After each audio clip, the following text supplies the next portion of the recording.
अंतिम युद्ध जब हुआ, दुर्योधन के जंघा को तोड़ दिया। अश्वत्थामा पहुंचा।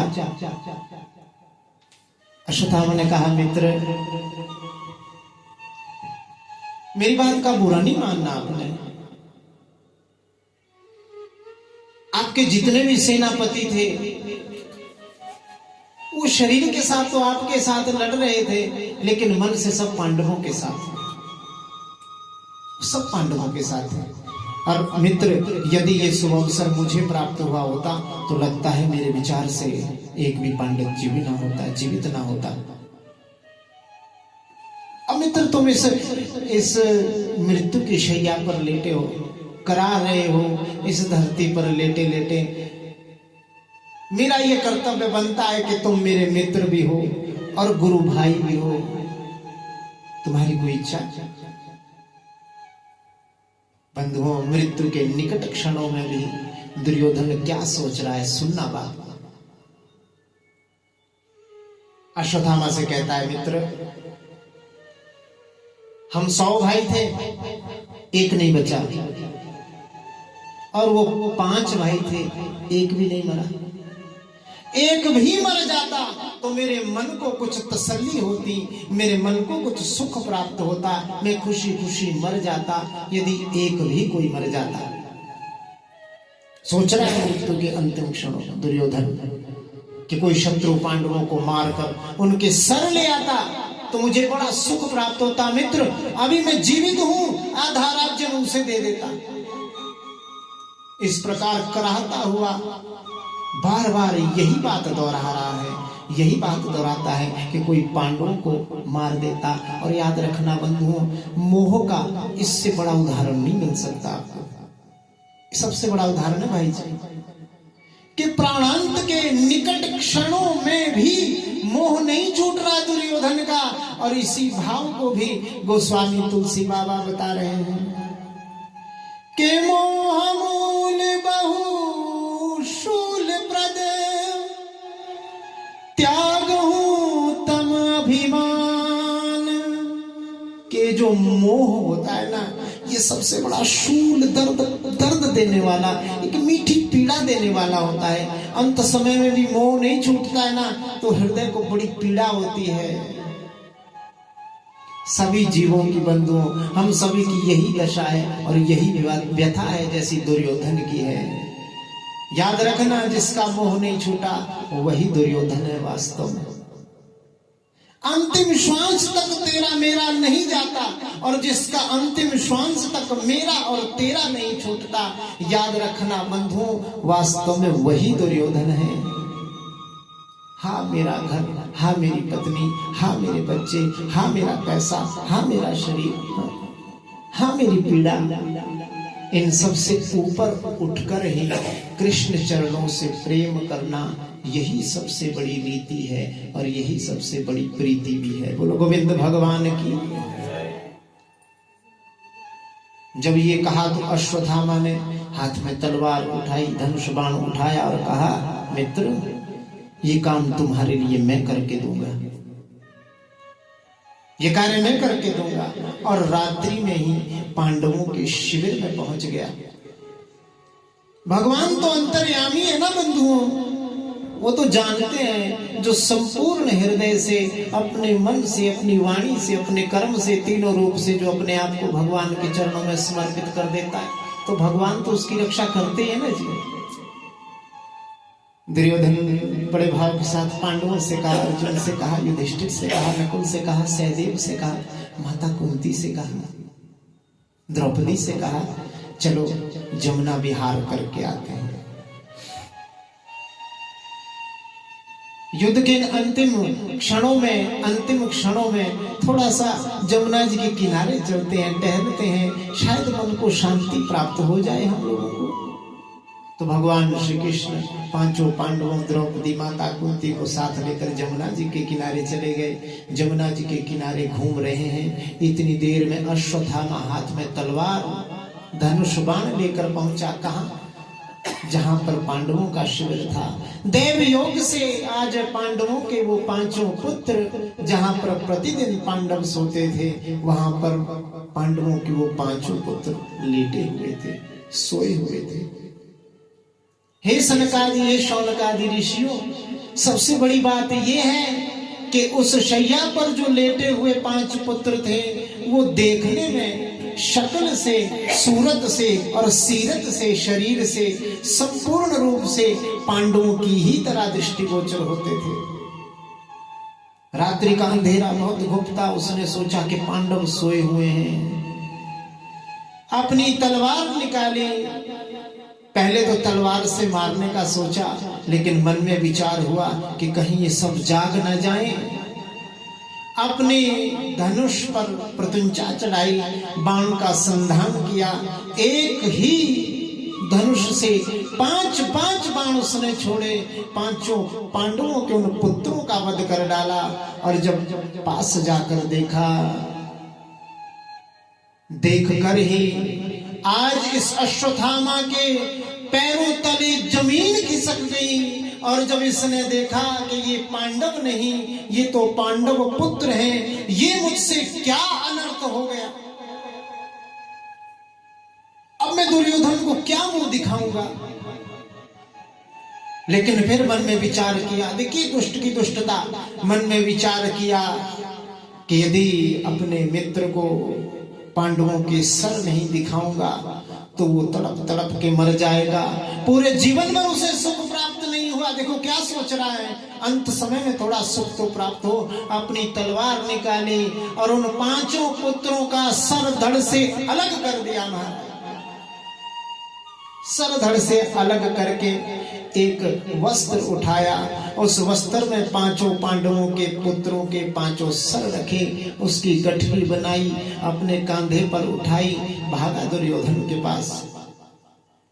और दुर्योधन से कहा, मित्र देख, देख, मैंने आज पांचों पांडवों का वध कर दिया, मैंने मार दिया है पांडवों को। आज दुर्योधन बड़ा खुश हुआ कि धन्य हो मित्र, आज से आधा राज्य तुम्हारा। अश्वत्थामा ने कहा, बताओ मित्र, किसका मुख पहले देखना चाहते हो, किसका सर दूं? और शायद आपको पता हो कि जो 100 कौरव थे ना, दुर्योधन के जो भाई थे, उन 100 के 100 भाइयों को अकेले भीम ने मारा, अकेले भीम ने मारा। मित्र देना चाहते हो तो भीम का सर लाकर मुझे दो। भीम के पुत्र का सर उठाया, अश्वत्थामा के हाथ में दिया।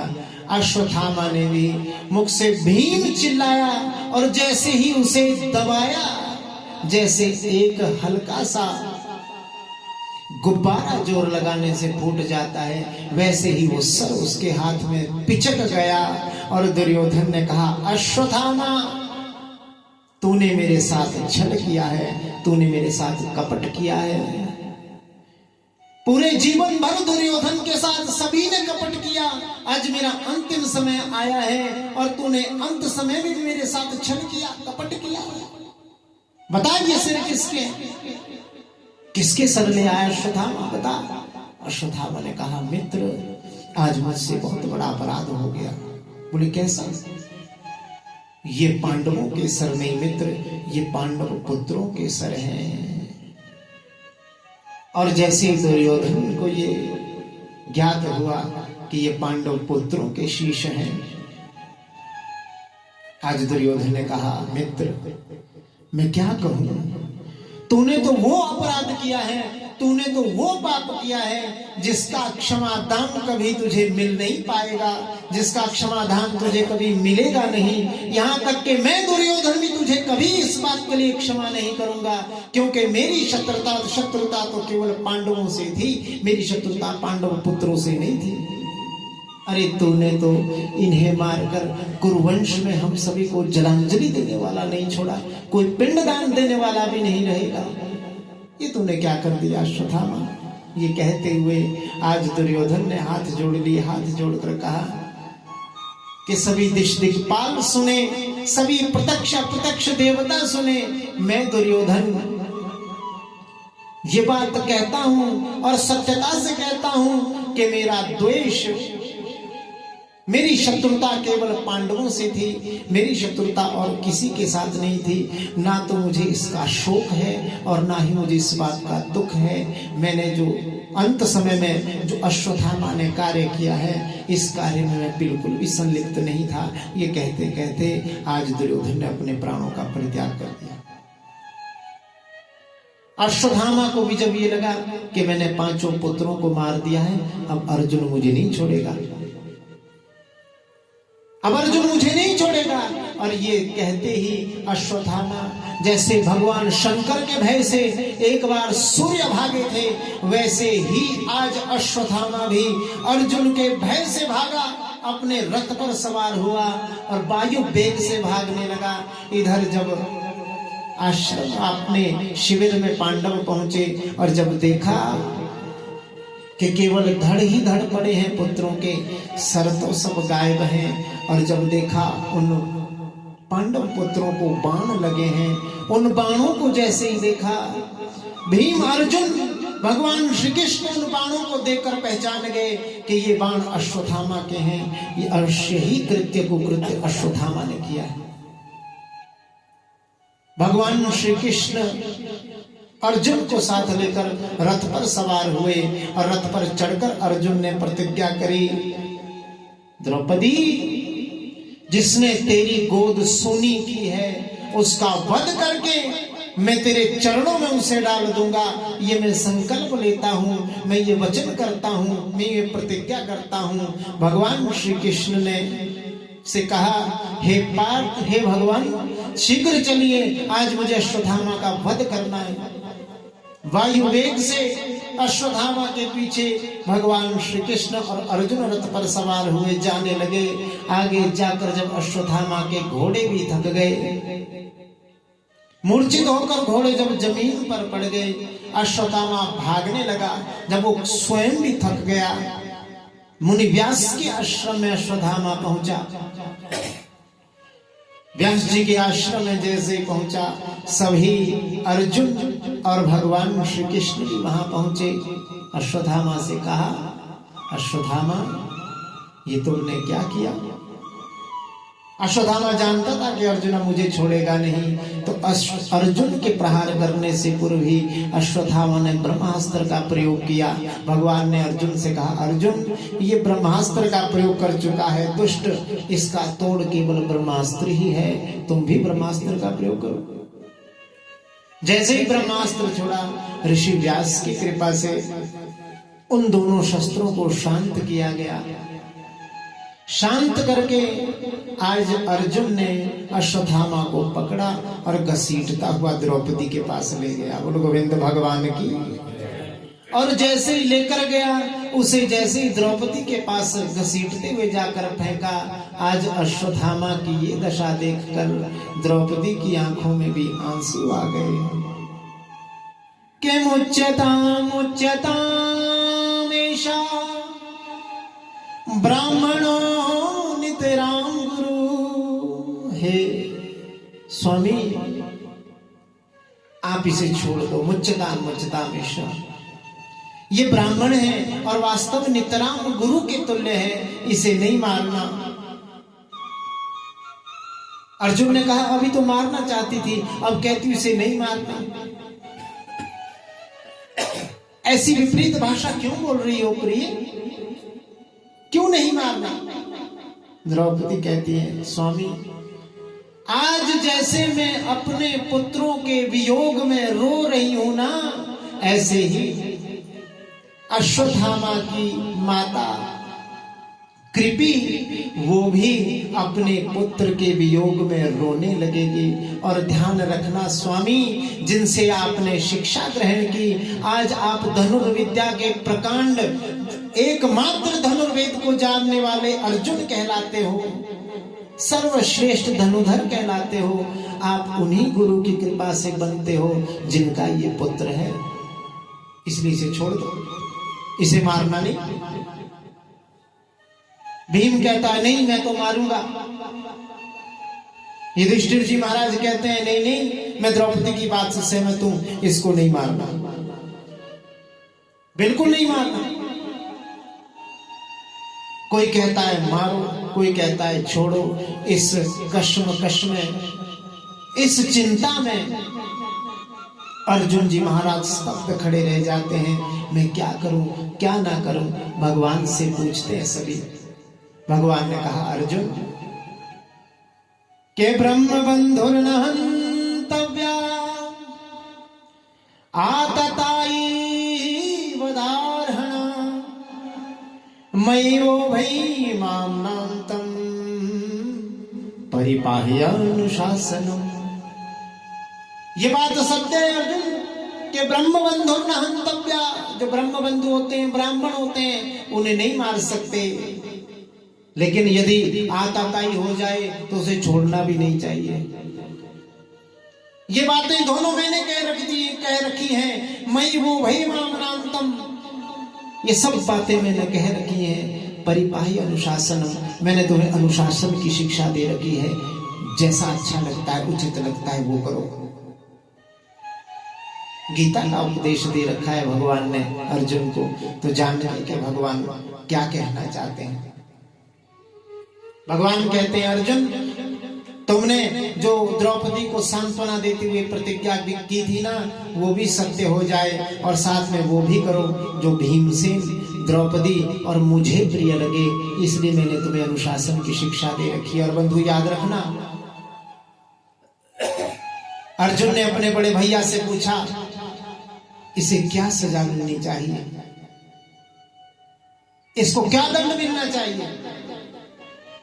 युधिष्ठिर जी महाराज ने, क्योंकि धर्म को जानने, धर्मावतार है ना महाराज युधिष्ठिर जी, वो तो सब जानते हैं, उन्हें सब पता है कि इस स्थिति में धर्म क्या कहता है। अपने भाई से पूछा तो बंधु याद रखना, राजा इंसाफ में भावनाओं को नहीं ला सकता। राजा यदि किसी को इंसाफ दिलाना हो तो उसमें भावनाओं को नहीं ला सकता कि मेरा रिश्तेदार है मनोज जी तो इसको कम सजा मिले, ऐसा नहीं कर सकता राजा। वास्तव में सत्पुरुष के यश की मृत्यु ही वास्तव में उसकी मृत्यु है। आप मेरा सम्मान करते हैं, आप सभी आयु में मुझसे बड़े हैं, फिर भी मुझे प्रणाम करते हैं। इस व्यासपीठ से उतरकर मैं गाली गलौज करना शुरू कर दूं, आपको कैसा लगेगा? आप मुझे मूर्ख कहेंगे, मुझे आप गालियां देंगे। और वास्तव में यही बात है, सत्पुरुषों का जब यश समाप्त हो जाता है, सत्पुरुष के लिए वही मृत्यु है महाराज। और याद रखना मनोज भाई जी, शास्त्र कहता है सबसे छोटा नुकसान क्या होता है? सबसे छोटा नुकसान धन का नुकसान, ये सबसे छोटा नुकसान है। आज समाप्त हो गया, कल को और प्राप्त हो सकता है। उससे बड़ा नुकसान शरीर का नुकसान, गया तो दोबारा नहीं मिलेगा, लेकिन एक ना एक दिन जाना है। तीसरा नुकसान जो है वास्तव में नुकसान, उससे बड़ा नुकसान मान सम्मान का नुकसान, यश का नुकसान। और बंधु याद रखना, कमाने में पीढ़ियां लग जाती हैं, गवाने में 2 क्षण नहीं लगेंगे, 2 मिनट नहीं लगेंगे गवाने में। और बंधु भागवत कहता है कि उससे भी बड़ा एक नुकसान है, वो है हरि नाम का नुकसान। बोलो गोविंद भगवान की। के विपदो नैव विपदा संपदो नैव संपदा, विपदा विस्मरणम विष्णु संपदा नारायण स्मृति। विपदा विपदा नहीं है, इसीलिए हम कहते हैं कि बंधुओं हरि नाम का नुकसान सबसे बड़ा नुकसान है। युधिष्ठिर ने कहा बपनम, सिर मुंडवा दो, स्थानम निर्यापणम, तथा धक्के मार के यहां से निकाल दो।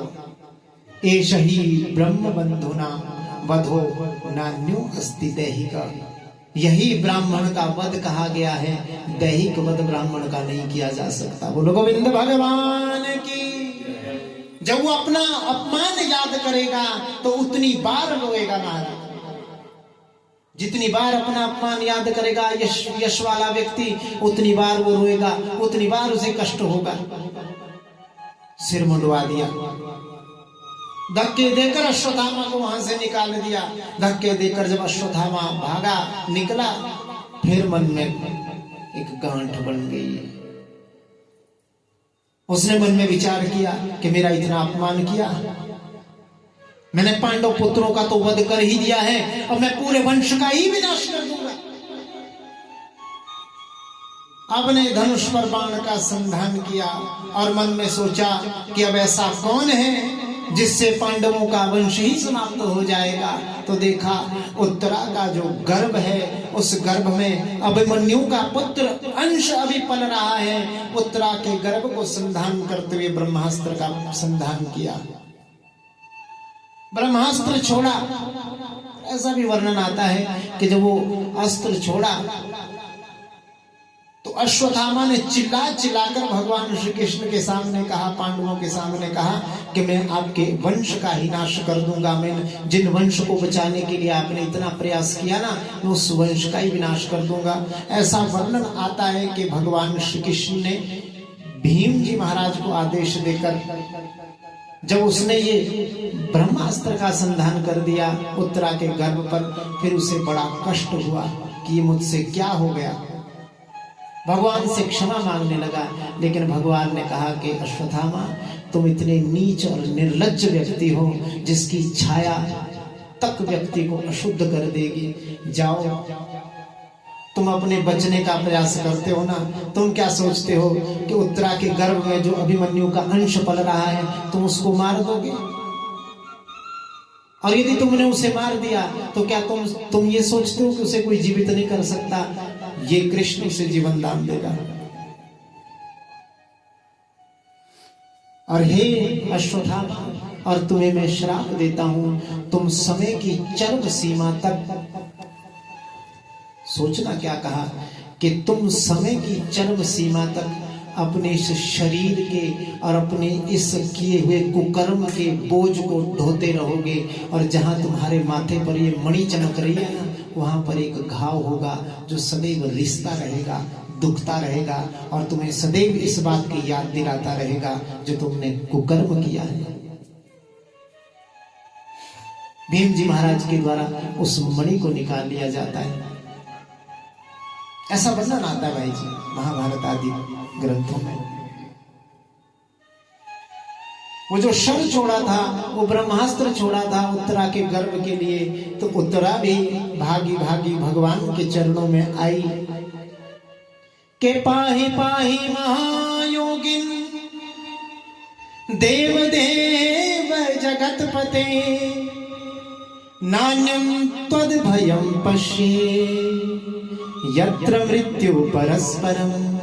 पाहि पाहि महायोगी ने देव देव जगतपते, हे महायोगी, हे देवताओं के देवता, हे जगतपति, हे जगत के स्वामी, नान्यं त्वद् भयं पश्ये यत्र मृत्यु परस्परम। यहाँ पर सब एक दूसरे को मारने के लिए उतावले हो रहे हैं महाराज। भाई भाई को काट रहा है, भाई भाई को मार रहा है, कोई लज्जा का किसी में क्षलेश मात्र भी शोक नहीं है। परंतु प्रभु नान्यं त्वद् भयं पश्ये, आपके सिवा मुझे इस भय से कोई मिटा नहीं सकता, इस भय से मुझे कोई दूर कर नहीं सकता, क्योंकि सब यहाँ एक दूसरे के शत्रु बने बैठे हैं। उत्तरा भगवान श्री कृष्ण की शरण में क्यों गई?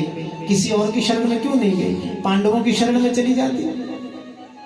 अर्जुन, भीम, नकुल, सहदेव, युधिष्ठिर जी महाराज, उनकी शरण में चली जाती।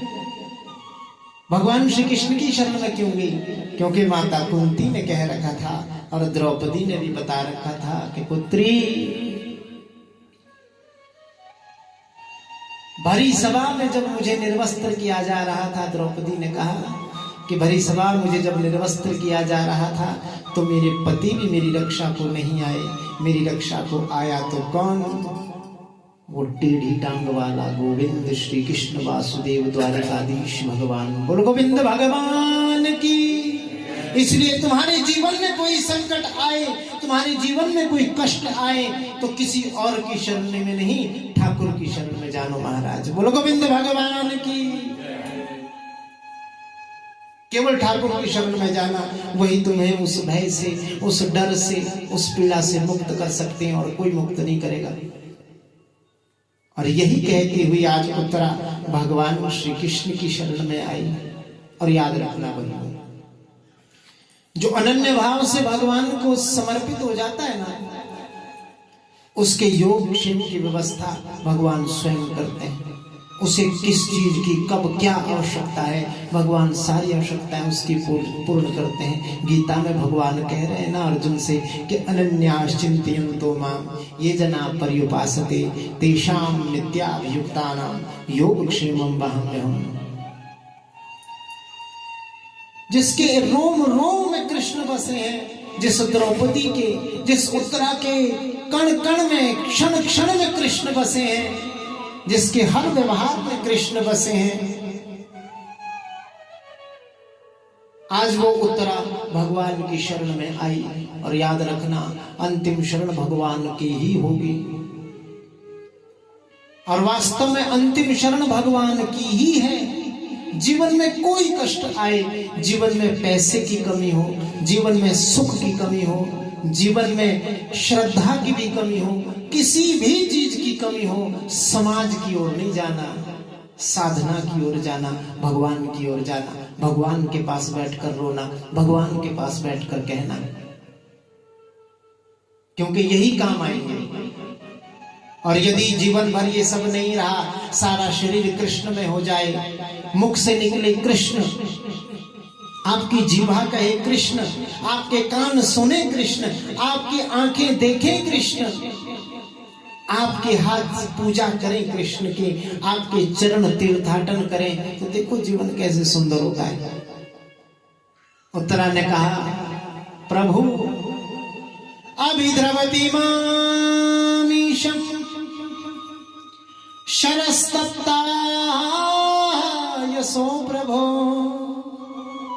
कामं दहतु मां नाथं मामी गर्भो निपात्यताम। प्रभु मुझे इस बात का भय नहीं है, अभिद्रवती मामीशम, मुझे इस बात का भय नहीं है कि ये जो जलता हुआ शर, ये जलता हुआ बाण मेरी ओर आ रहा है, ये मुझे मार डालेगा, इस बात का मुझे भय नहीं है। मुझे भय इस बात का है कि मेरे गर्भ में प्रभु,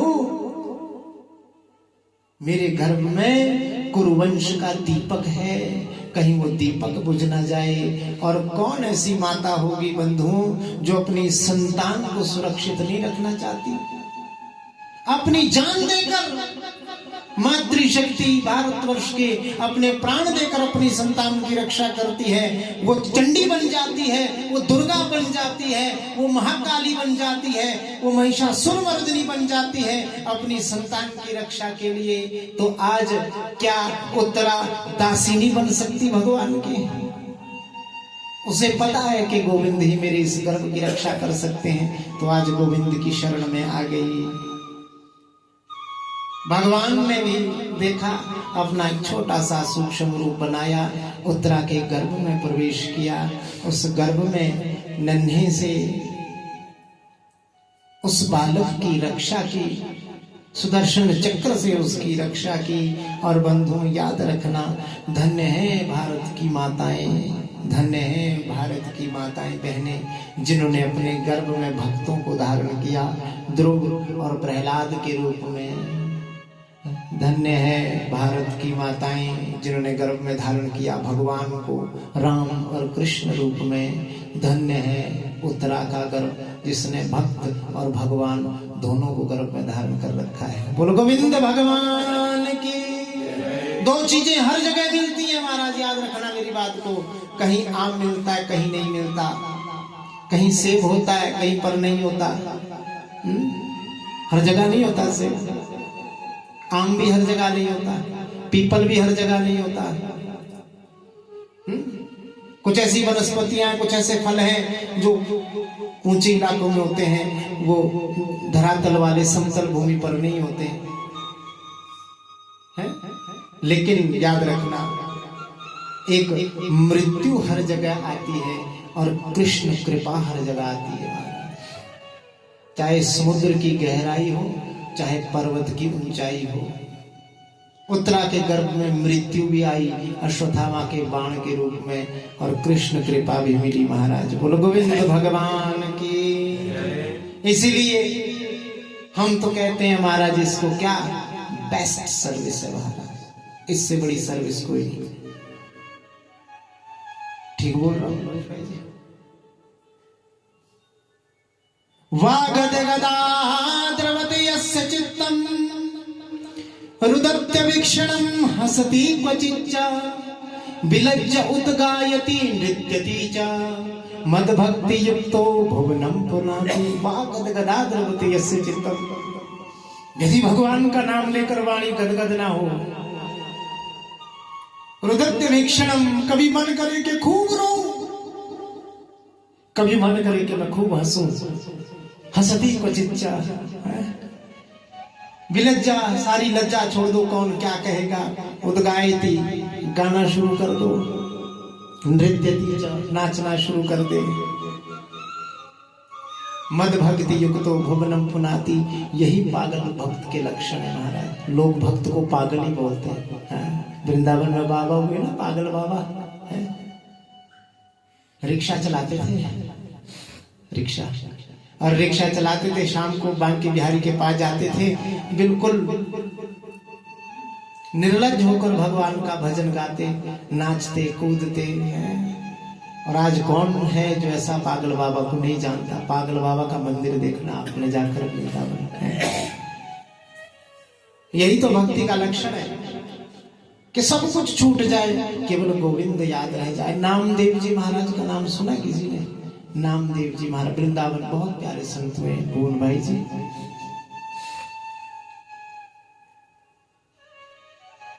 किसी यजमान ने निमंत्रण दिया, बहुत बड़ा पंडाल बनाया, नामदेव जी से कहा कि आप आइए, संकीर्तन करने आइए, भजन करने आइए हमारे पास।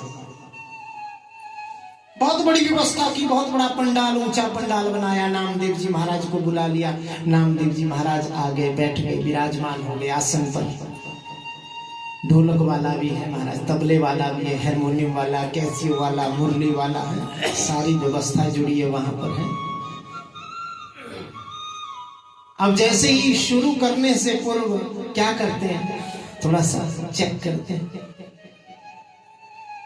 अब जैसे ही नामदेव जी महाराज ने भजन करने के लिए थोड़ा सा देखता हूं नाम लेकर, आंखें बंद की, श्री कृष्ण गोविंद हरे मुरारी, हे नाथ नारायण वासुदेवा, हरे कृष्ण कृष्ण कृष्ण हरे हरे, हरे राम राम राम हरे हरे।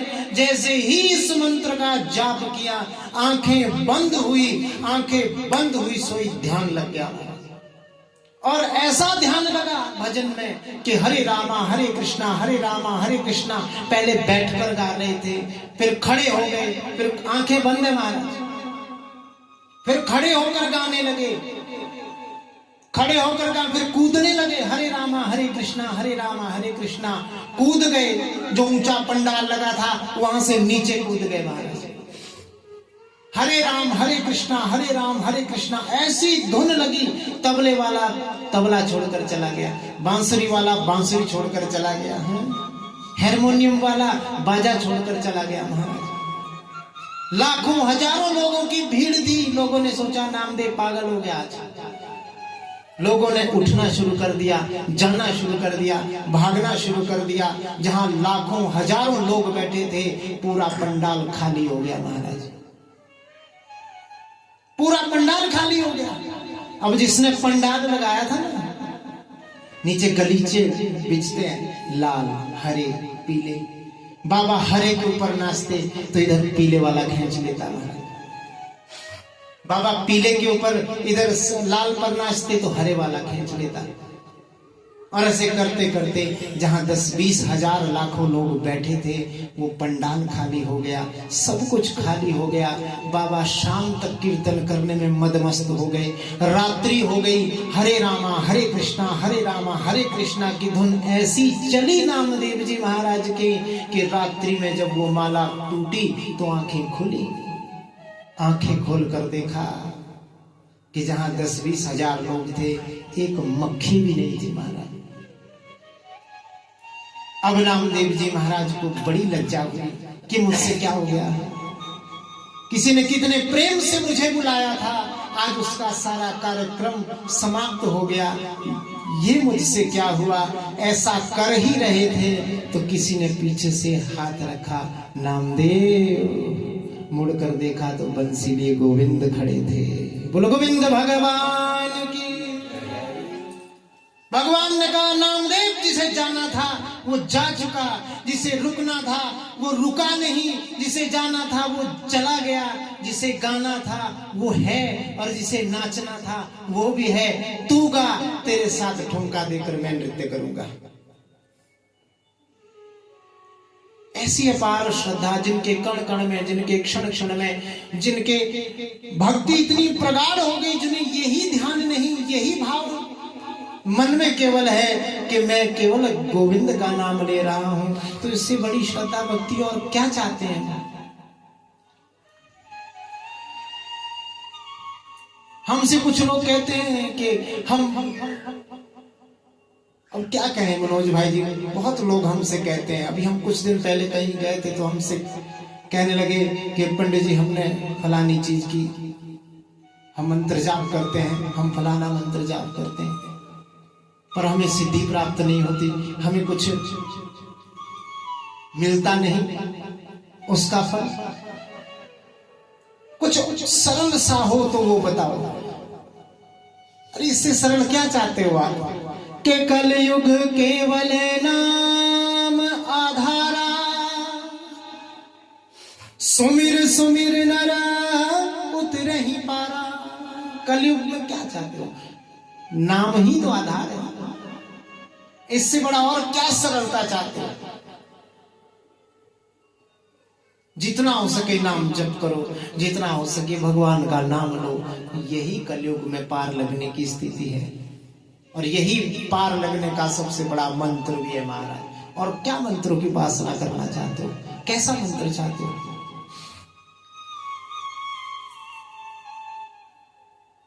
कली नामेव नामेव नामेव मम जीवनम, चेदो दर्पण मार्जन महाभवाग्नि निर्वापणम, श्रेय कैरव चंद्रिका वितरणम, विद्यावधु जीवनम, आनंदांबुधिवर्धनम, प्रतिपदम पूर्णामृत स्वादनम, सर्वात्म सपनम परमम विजयते श्री कृष्ण संकीर्तनम। नाम नामकारी बहुधा निज सर्व शक्ति तंत्रार्पिता नियमित स्मरणेन काल, एतादृशी तब कृपा भगवन ममापि दुर्दैव मित्रशमिहा जनिनानुरागा। त्रिनादपि सुनीचेन तरुरपि सहिष्णुना, अमानिना मानदेय कीर्तनीय सदा हरि। न जन्म न धनम न सुंदरिं कवितां वा जगदीश कामये, मम जन्मनि जन्मनि भवताद भक्ति अहेतुकी त्वयि। इससे बड़ा क्या चाहते हैं?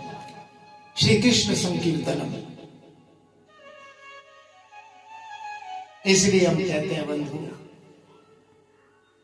नटकृत विकट कपट खगराया, नट सेवक नहीं व्यापहि माया। फिर कहते हैं कि तो कलयुग है जी, भगवान की माया तंग करती है, भगवान ने दे तो रखा है। तुलसी बाबा भी तो कह रहे हैं कि नटकृत विकट कपट खगराया, नट सेवक नहीं व्यापहि माया। जो नट का सेवक बन जाता है ना, उसको माया तंग नहीं करती। जादूगर का खेल देखा है? कभी कभी जब हम छोटे होते थे नीचे लिटा देते थे, उसके ऊपर कपड़ा डाल देते थे, फिर ऊपर उठता था महाराज। सबको दिखता था कि ऊपर उठ रहा है, लेकिन जो उस माया जाल को करने वाला के साथ जो नट होता था ना, जो उस नट का सेवक होता था ना, उसको पता है कि नीचे ही है, इनको ऊपर दिख रहा है। भगवान की माया से भी यदि बचना है, इस कलयुग के फेर से बचना है बंधुओं। हम तो कहते हैं कि बस उस की सेवक बन जाओ। कुंती महारानी ने सोचा कि भगवान को कोई धन्यवाद नहीं दे रहा, पैर पकड़ लिए। कुंती महारानी ने भगवान की स्तुति करी है, यहाँ पर बड़ी प्यारी है। विपदाएं मांगी प्रभु जब। अच्छा एक बात बताओ, कुंती महारानी ने विपदा मांगी कि कुंती महारानी ने भगवान का संविधान मांगा?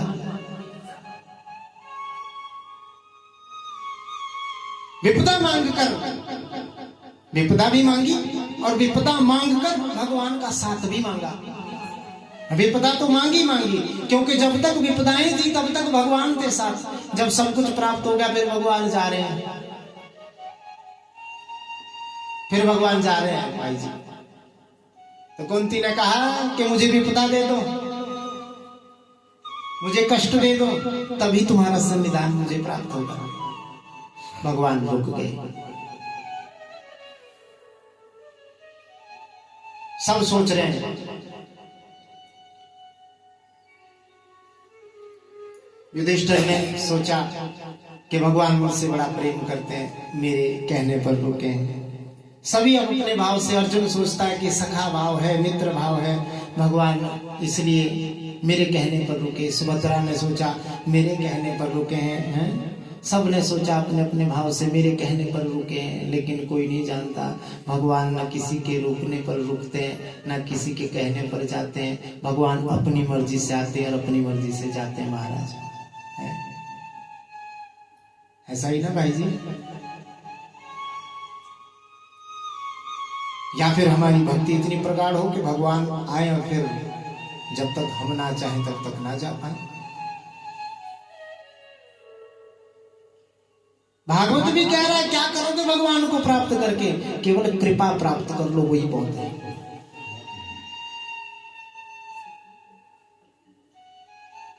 पितरों की कृपा, क्या कहते हैं? पितरों की कृपा। क्या बोलते कि पितर प्राप्त हो, पितरों की कृपा प्राप्त हो। गुरु की क्या? गुरु प्राप्त हो, कृपा प्राप्त हो। गोविंद की क्या? कृपा प्राप्त हो। इसलिए गोविंद से बड़ी उसकी कृपा महाराज। बोलो गोविंद भगवान की। इसलिए हम कहते हैं महात्माओं की जो मृत्यु होती है ना, वो मंगलमय होती है। मृत्यु हम जन्म जो महात्माओं का होता है ना, वो हमारी तरह और आपकी तरह साधारण होता है। जन्म से कोई महात्मा नहीं होता, साधारण होता है। फलाने के घर में बेटा पैदा हुआ जी, 25 साल का हुआ, वो तो वृंदावन में से बस गया महाराज, छोड़ दिया उसने सब कुछ है। जन्म हमारी और आपकी तरह साधारण होगा, लेकिन मृत्यु साधारण मनुष्य की मृत्यु होती है, लेकिन संतों की मृत्यु नहीं होती है महाराज। संत तो समा जाते हैं। हम क्या कहते हैं? फलाने महाराज समा गए। और जब साधारण आदमी मरता है फिर क्या कहते हैं? मर गया बेचारा, ऐसे ही बोलते हैं। मैंने कुंदला में अभी कुछ वर्ष पूर्व 2000 ध्यान नहीं आ रहा, वाल्मीकि रामायण की कथा की सोलन कुंदला में। तो वहां पर बहुत प्यारे संत थे, वो भी पिछले वर्ष ही शायद, है ना, पिछले वर्ष ही। लोग उनके बारे में कहते हैं कि बड़े रूखे हैं,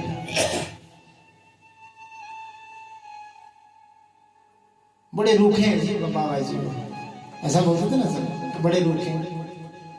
तो चिपकने वाले कैसे होते हैं? महात्मा का स्वभाव ही रूखा होता है महाराज। पुराने बुजुर्ग बोलते बोला बेटा, बोला बावेरी गाड़ी गंगा जमुनारी छालो। हाँ, तो जब हम मरते हैं तो हमारी मृत्यु साधारण होती है, लेकिन जब संतों की मृत्यु होती है, संत जब समा जाते हैं तो उनका 1 वार्षिक 2 वार्षिक 3 वार्षिक नहीं मनाते हम क्या मनाते हैं? उनकी पुण्यतिथि मनाते हैं ना, संतों की पुण्यतिथि। और हमारा क्या होता है? 1 वार्षिक। हाँ जी, प्रथम वार्षिक श्राद्ध जी उनका, संतों की पुण्यतिथि होती है। इसलिए भगवान रुके अवश्य थे, पर किसी के कहने पर नहीं रुके थे। भगवान ये जानते कि मेरा परम भक्त, मेरे परम भक्त और धर्म का मर्म जो अच्छी तरीके से जानते हैं, पितामह भीष्म का मर्म सुधारने के लिए रुके। और देखना भाई जी, पितामह भीष्म ने भगवान को क्या प्रतिज्ञाबद्ध कर रखा था, वचनबद्ध। पितामह भीष्म जानते थे कि मैंने इतनी प्रतिज्ञाएं ले रखी हैं मैंने अपने जीवन में, कि वो प्रतिज्ञाएं ही मेरे लिए कष्ट का कारण बनेगी। अंतिम समय मेरा कुछ गड़बड़ है महाराज, ठीक नहीं लग रहा, इसलिए भगवान ने वचन ले रखा था। और वचन कब लिया? जब महाभारत का युद्ध हो रहा था ना, महाभारत के युद्ध में दुर्योधन ने पितामह भीष्म को ताना मारा कि पितामह आप पांडवों को नहीं मार रहे हैं, आप तन से तो मेरे साथ हैं, मन से आप पांडवों के साथ हैं, आप चाहते नहीं कि हस्तिनापुर रहे। पितामह भीष्म ने कहा, दुर्योधन यदि ऐसी बात है, जा आधी रात को अपनी पत्नी भानुमति को मेरे पास भेजना, उसे अखंड सौभाग्यवती होने का श्राप दूंगा, आने वाला राजा तू ही है। अखंड सौभाग्य तो तब तेरी पत्नी का रहेगा ना जब दुर्योधन जीवित रहेगा। किसी का अखंड सौभाग्य कब रहेगा? जब पति जीवित होगा। दुर्योधन ने पितामह भीष्म के चारों कक्ष के शिविर के चारों ओर सैनिकों की लंबी कतार खड़ी कर दी, और लंबी कतार खड़ी करने के पश्चात उसने आज्ञा दे रखी थी कि कोई प्रवेश न करे। पितामह भीष्म के कक्ष में कोई पुरुष प्रवेश नहीं करेगा, कोई पुरुष प्रवेश नहीं करेगा, पुरुषों के लिए मना कर रखी थी। आधी रात को भानुमति आज पितामह भीष्म के कक्ष की ओर जाने लगी दीपक जी, और जैसे ही जाने लगी तो भगवान से तो कुछ छुपा नहीं है ना जी, भगवान तो सब जानते हैं ना। भानुमति से कहा, आधी रात को कहां जा रही है? स्वामी ने कहा पितामह भीष्म को, वो मुझे, अरे पितामह कहां जा रहे हैं, सुबह चली जाना, आधी रात को अच्छा नहीं लगता, पितामह विश्राम कर रहे होंगे। भगवान के कहने पर, अब भगवान महाराज किसी को कह दे कि रुक तो रुकेगा क्यों, चलेगा? भगवान ने कह दिया नहीं, सुबह जाना। भानुमति वहां से वापस मुड़ गई। भागे भागे भगवान श्री कृष्ण अर्जुन के पास गए। अर्जुन खर्राटे देके सो रहे महाराज। अरे अर्जुन उठ उठ। अर्जुन उठे, क्या बात है केशव, आधी रात को? अरे तुम्हें नींद कैसे आ सकती है, क्यों, क्या हुआ? अरे पितामह ने संकल्प प्रतिज्ञा ले रखी है कि कल के दिन में पांडवों को मार देंगे।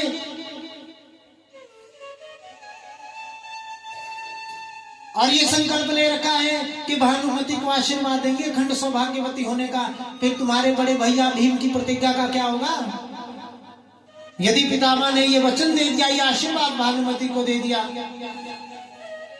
अर्जुन ने ऐसे भगवान की ओर देखा, ये तो तुम जानो केशव, तुम्हारा काम जाने, मुझे तो सोने दो। अब सौंप दिया इस जीवन का सब भार तुम्हारे हाथों में, अब जीत तुम्हारे हाथों में, अब हार तुम्हारे हाथों में। ठाकुर जब हमने सब कुछ तुझ पर सौंप रखा है, अब तुम जानो हमारी तकलीफें भी तुम्हारी ना। गोविंद ने बोला कि ये पार्थ नहीं समझने वाला। वहां से गए द्रौपदी के पास, अरे पांचाली, द्रौपदी, ऐ सखे, आ रही कुछ बात समझ आ रही है ना? हाँ, प्रेम से बोलो, राधे राधे। द्रौपदी, तुम्हें चिंता नहीं? केशव, मुझे क्या चिंता होगी, अब तुम भी अर्जुन का राग मत नापने लग जाना। तो अर्जुन मुझसे कहता है तुम जानो तुम्हारा काम जाने, कुछ तो तुम्हें भी करना पड़ेगा ना। आज्ञा गोविंद केशव, क्या करूं? अभी जाओ पितामह के पास और सुनो, हाथ भरे का घूंघट ओढ़ना, शक्ल नहीं दिखाना पितामह को अपनी, और जब वो तुम्हें आशीर्वाद दे दे उसके बाद अपना परिचय देना, उसके बाद सब कार्य होगा। आधी रात को इतना हाथ भरा घूंघट लेकर द्रौपदी पहुंची पितामह भीष्म के कक्ष में। पितामह भीष्म के कक्ष में पहुंची, पितामह भीष्म भाव के साथ समाधिस्थ थे और पहुंचकर हाथों को आगे किया, हाथों को आगे करके पितामह के चरणों पे रखा, चरण स्पर्श किया और कहा पितामह प्रणाम। जैसे ही प्रणाम किया पितामह ने हाथ उठाए, अखंड सौभाग्यवती भव, जा तेरा सौभाग्य अखंड रहे। द्रौपदी ने कहा पितामह जो तुमने आपने आशीर्वाद दिया है वो सत्य होगा। देवी पुत्री, मैंने अपने जीवन में कोई पाप नहीं किया, जीवन के अंतिम क्षणों में मुझसे पाप हुआ था, उसका प्रायश्चित अभी तक मैं कर रहा हूं। पुत्री, भगवान को साक्षी मानकर, अपनी मां गंगा को साक्षी मानकर जो मैंने तुझे आशीर्वाद दिया है पुत्री, वो अवश्य फलीभूत होगा। द्रौपदी ने घूंघट उठाया, पितामह तो कल तो आप मेरे स्वामी का वध करने का बोल रहे थे, कल तो आप ये कह रहे थे कि सबका वध कर दूंगा। पितामह भीष्म ने द्रौपदी से कुछ नहीं कहा, अपने आसन पर खड़े हो गए और फिर द्रौपदी की ओर एक टक देखा और द्रौपदी से कहा द्रौपदी तू अकेली यहां नहीं आ सकती, बता टेढ़ी टांग वाला कहाँ है, बता गोविंद कहाँ है। महाराज वो आपके शिविर के द्वार पर खड़े हैं। आज पितामह भीष्म नंगे पांव दौड़ते हुए द्वार की ओर भागे और द्वार पर मेरे गोविंद को मोर मुकुट बंसी वाला, कोटि कोटि कामदेव की छवि कंदर्प का दलन करने वाला जब सामने खड़ा देखा, हाथ जोड़कर पितामह चरणों में प्रणाम करने लगे। गोविंद ने कहा पितामह ये आप क्या कर रहे हैं, उल्टी गंगा का प्रवाह क्यों कर रहे हैं, प्रणाम तो मुझे आपको करना चाहिए। ये लीला छोड़ो ठाकुर, ये लीला छोड़ो, होगा वही जो तुमने सोच रखा है, उसके सिवा कुछ और हो नहीं सकता। गोस्वामी तुलसी बाबा भी तो ये कह रहे हैं ना कि होए सोई जो राम रचि राखा, होकर तर्क बड़ा वैसा खा। मैंने बड़ा आशीर्वाद देने का सोचा भानुमति को, मुझ में भी थोड़ा अहंकार आ गया था, मैं भी सोच रहा था कि दुर्योधन ने इतना मुझ पर लांछन कैसे लगा दिया, मैंने भी आशीर्वाद देने की सोची, लेकिन ठाकुर होगा तो वही जो तू चाहेगा।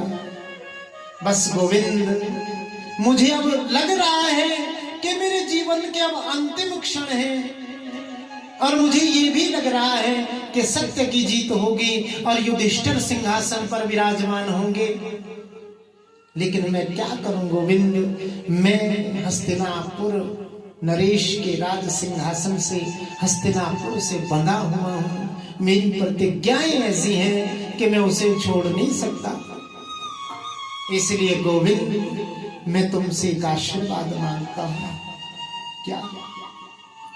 तो आज पितामह भीष्म ने आशीर्वाद मांगा, वचन मांगा भगवान से, प्रभु एक वचन दे जा, ठाकुर एक वचन दे जाओ। बोले क्या?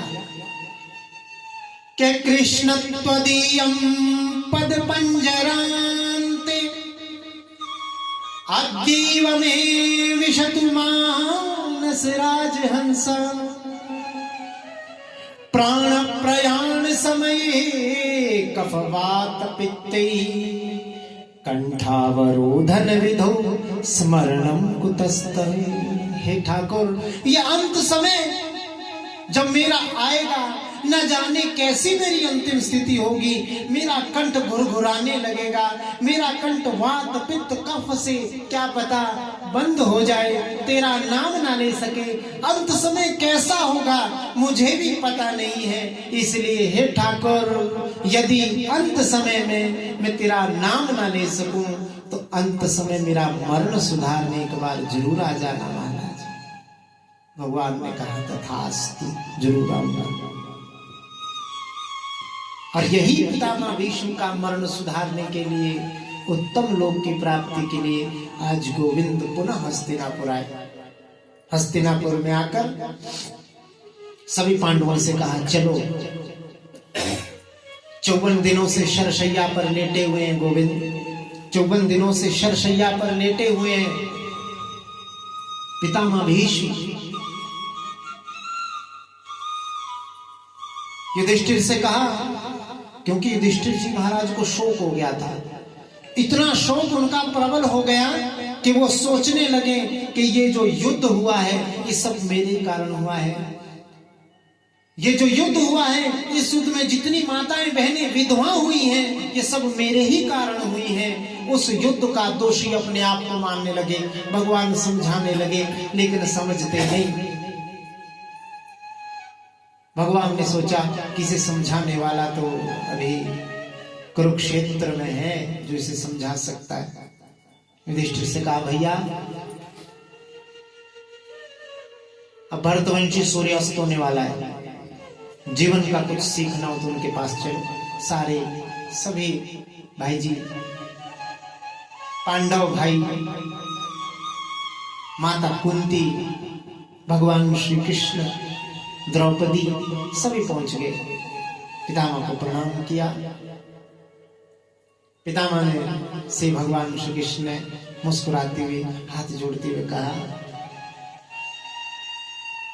हे पितामह, ये आपके पुत्र, आपके पौत्र गहरे शोक में डूब गए हैं, इन्हें कुछ शिक्षा प्रदान करो, इन्हें कुछ शिक्षा प्रदान करो। तो वर्णन आता है, दान धर्मान, राज धर्मान, मोक्ष धर्मान विभागश, स्त्री धर्मान, भगवत धर्मान, समास अभ्यास योगतः। दान धर्म के बारे में बताया, राजा का क्या धर्म है, राजा के धर्म के विषय में बताया, राज धर्मान। मोक्ष धर्मान, स्त्री का क्या धर्म है, भगवत धर्म क्या है। किसी को समास रूप से, किसी को व्यास रूप से बताया। मन तो मेरा ये कर रहा है कि मैं पितामह भीष्म पर बस,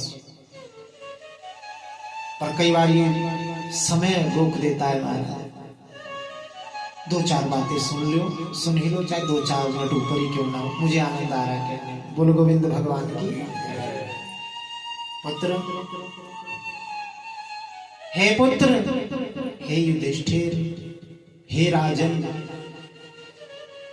मुझसे कुछ सीखना है तो ये सीखो कि मैं एक पराजित योद्धा भी हूं और मैं एक पराजित नागरिक भी हूं। पुत्र, मुझसे ये सीखना कि एक अच्छे योद्धा को और एक अच्छे नागरिक को क्या करना चाहिए और क्या नहीं करना चाहिए। हे पुत्र, विदुर मुझसे बार बार कहता रहा, विदुर मुझसे ये बार बार कहता रहा कि पितामह, हे पितामह, हस्तिनापुर के राज सिंहासन की ओर नहीं देखना, हस्तिनापुर की ओर देखो, क्योंकि यदि हस्तिनापुर ही नहीं रहेगा तो ये सिंहासन भी कहां से रहेगा। लेकिन पुत्र, मैं अपनी प्रतिज्ञा की मर्यादा में जकड़ा हुआ, डोरी में जकड़ा हुआ, हस्तिनापुर के राज सिंहासन पर बैठे महाराज धृतराष्ट्र में अपने पिताश्री की छवि देखता रहा। इसलिए हे पुत्र, मुझसे सीखना कि देश से बड़ा कोई नहीं होता, ना पिता, ना पुत्र और ना ही कोई प्रतिज्ञा। क्योंकि बेटा, ये मेरी प्रतिज्ञा ही मुझे मेरे देश के हितों से दूर ले गई और मैं अपनी इस प्रतिज्ञा की डोरी में बंधा हुआ, इस प्रतिज्ञा को अपनी छाती से लगाए रखा और अपने देश को मैंने सर्वनाश की ओर जाने दिया और ये महाभारत का युद्ध हो गया।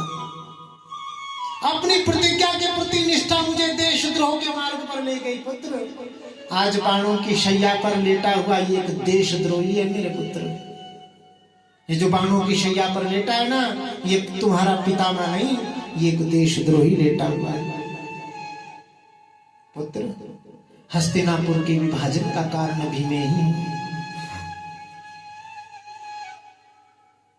अपनी कुलवधू द्रौपदी की साड़ी को खींचने वाले भी मेरे यही हाथ हैं। और आज देखो राजन, मेरे इन्हीं हाथों को आज मेरे प्रिय अर्जुन ने अपने बाणों के साथ इस अपनी कर्मभूमि, इस अपनी देश की मिट्टी में गाड़ रखा है, गाड़ दिया। और ये मिट्टी मुझसे बार बार कह रही है, इस भूमि को पहचान गंगा पुत्र देवव्रत, इस मिट्टी को पहचान, अपनी इस भूमि को पहचान। अपनी पिता की छवि के लिए तूने इतना बड़ा युद्ध करवा दिया। तू चाहता तो ये युद्ध नहीं होता। इसलिए पुत्र, आज मेरे साथ मेरी इस मातृभूमि के अपमान का ये अध्याय भी समाप्त हो गया। इसलिए पुत्र, देश से बड़ा कोई नहीं होता, ना पिता, ना पुत्र और ना ही कोई प्रतिज्ञा। इसलिए याद रखना, जीवन में यदि पुत्र तुम भी यदि कोई ऐसी प्रतिज्ञा करो तो याद रखना, कभी उस प्रतिज्ञा के गुलाम नहीं होना, क्योंकि देश से बड़ा कोई नहीं होता। और पुत्र, जिस देश में नारी का सम्मान नहीं होता वो देश नहीं। नारी का सदैव सम्मान करना, नारी के वस्त्र और देश की सीमा, ये दोनों एक होती है, इसे सदैव बचा के रखना। ये कहा, द्रौपदी हंसने लगी। क्यों हंसी? पितामह ने पूछा, क्यों हंस रही हो? नहीं पितामह, ऐसी। अरे बोलो पुत्री, अब किसी बात की कोई लज्जा नहीं, अब बोलो क्यों हंस रही हो? पितामह, आज बड़ा ज्ञान का उपदेश दे रही।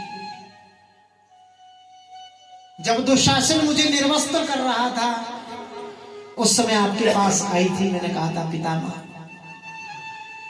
संपूर्ण कुरुवंश की प्रणाली में ये खोट कहां से आ गया? उस समय तो आंखें नीचे कर ली थी, तब क्यों नहीं बोले? बहुत प्रश्न किए यहां द्रौपदी ने, मैं बता नहीं सकता कितने प्रश्न किए। पूरी रात लग जाए महाराज, सुबह भी हो जाए, कल भी लग सकता है। ऐसा ऐसे पितामह भीष्म और द्रौपदी का ऐसा संवाद है महाराज। खैर छोड़िए, लेकिन अंत में पितामह भीष्म ने कहा कि पुत्री, 124 वर्षों का मुझे याद है, पिछले 124 वर्ष मैंने अपने जीवन में कोई पाप नहीं किया। इस जन्म में आकर मैंने अभिमानी दुराचारी दुर्योधन का साथ दिया। इस जन्म में आकर मैंने वो पाप होते हुए देखा, उस द्यूत सभा में उसी का पाप का फल भोग रहा हूं पुत्री। हजारों बिच्छों के काटने से जितनी पीड़ा होती है, उतनी पीड़ा मुझे आज हो रही है। इसलिए पुत्री, इसी पाप का फल भोग रहा हूं। लेकिन आज मेरे शरीर से मेरी देह भी शुद्ध हो गई है, मेरी बुद्धि भी शुद्ध हो गई है। दुर्योधन के दूषित अन्न से बना हुआ रक्त भी सब निचुड़ गया, निकल गया, सब बह गया, सब निकल गया। हाथ जोड़ लिए द्रौपदी ने क्षमा मांगी, मुझे क्षमा कर दीजिए पितामह। युधिष्ठिर से कहा, युधिष्ठिर, तुम्हारे शोक का कारण ये है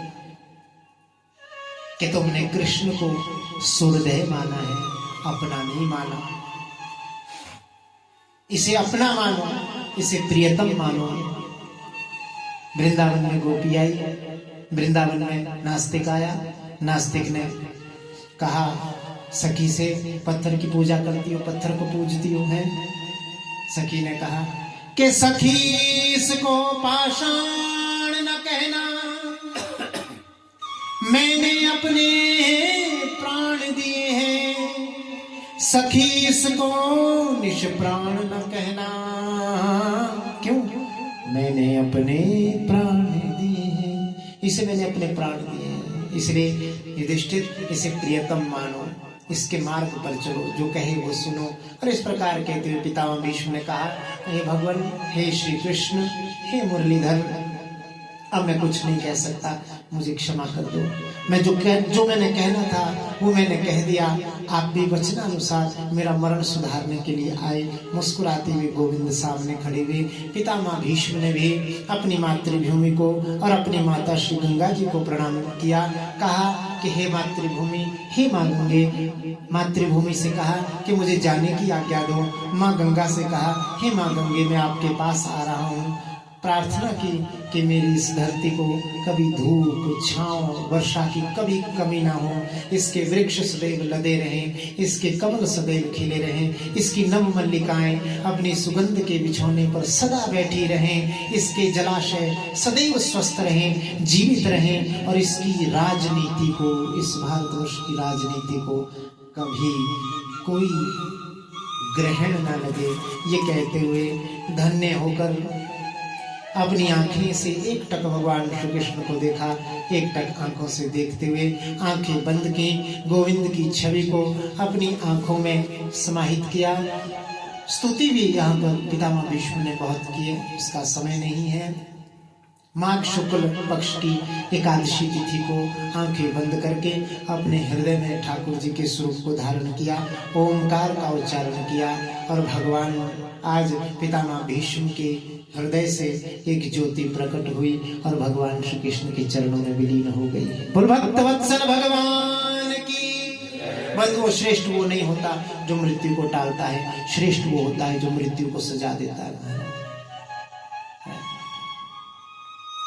पितामह भीष्म ने मृत्यु को टाल रखा था। पिता का आशीर्वाद था कि जब तक तू चाहेगा तब तक जिएगा, मृत्यु तेरे पास नहीं आएगी। लेकिन श्रेष्ठ वो नहीं होता जो मृत्यु को टालता है, श्रेष्ठ वो होता है जो मृत्यु को सजा देता है। लोग कहते हैं कि पितामह भीष्म उत्तरायण की प्रतीक्षा कर रहे थे, लेकिन किस उत्तरायण की प्रतीक्षा कर रहे थे? यहाँ पर समय को संकेत नहीं है। यहाँ उत्तरायण भगवान श्री कृष्ण की प्रतीक्षा कर रहे हैं। और इस प्रकार से बंधुओं, बड़े भाव के साथ आज भक्तवत्सल भगवान ने पितामह पर कृपा की और ये साबित किया, ये प्रत्यक्ष किया कि जो भक्तवत्सल होते हैं वो केवल ठाकुर हैं, और अपनी कृपा का प्रत्यक्ष दर्शन करवाया है महाराज। बोल भक्तवत्सल भगवान की। नींद तो नहीं है कोई, निद्रा तो नहीं आ रही, दुखद अंत नहीं ना, थोड़ा चेहरे पर मुस्कुराहट भी होनी चाहिए। तो ये भाव भगवान की इस अनुपम कथा का, आप यजमान परिवार का भी बड़ा भाव, जो भाव से कथा सुनते हैं, क्योंकि हमें कथा कहने का आनंद तभी आता है जब यजमान भाव से कथा सुने। और अगर सुनने वालों ही ना हुए महाराज, फिर यदि श्रोता सोता तो देखिए ना, यदि श्रोता तो वक्ता, यदि श्रोता सोता है तो वक्ता बकता। फिर तो वक्ता बकता है महाराज, वो बक बक करके 1-1.5 घंटे 2 घंटे समाप्त। चलिए, जय श्री राम। पर आप भाव से सुन रहे थे। इन्हीं भाव के साथ, इन्हीं शब्द में पुष्पांजलि के साथ आज की कथा को ठाकुर जी के चरणों में समर्पित करते हैं। भाव यही रहे, प्रेम यही रहे, समर्पण यही रहे। इसी भावना के साथ दिवंगत आत्मा को भगवान अपने श्री चरणों में स्थान दे। इन्हीं शब्दों के साथ अपनी वाणी को विराम। आइए भाव के साथ अब आरती करेंगे। आरती में सम्मिलित होना प्रेम से, पहले आरती, फिर आरती के बाद आप आशीर्वाद देने आना। बोल गोविंद भगवान की, बोले सदगुरुदेव भगवान की, बोले श्रीमद् भागवत महापुराण की, बोले सच्चिदानंद भगवान की, बोले महिषासुर मर्दिनी मैया की, जय जय श्री राधे श्याम।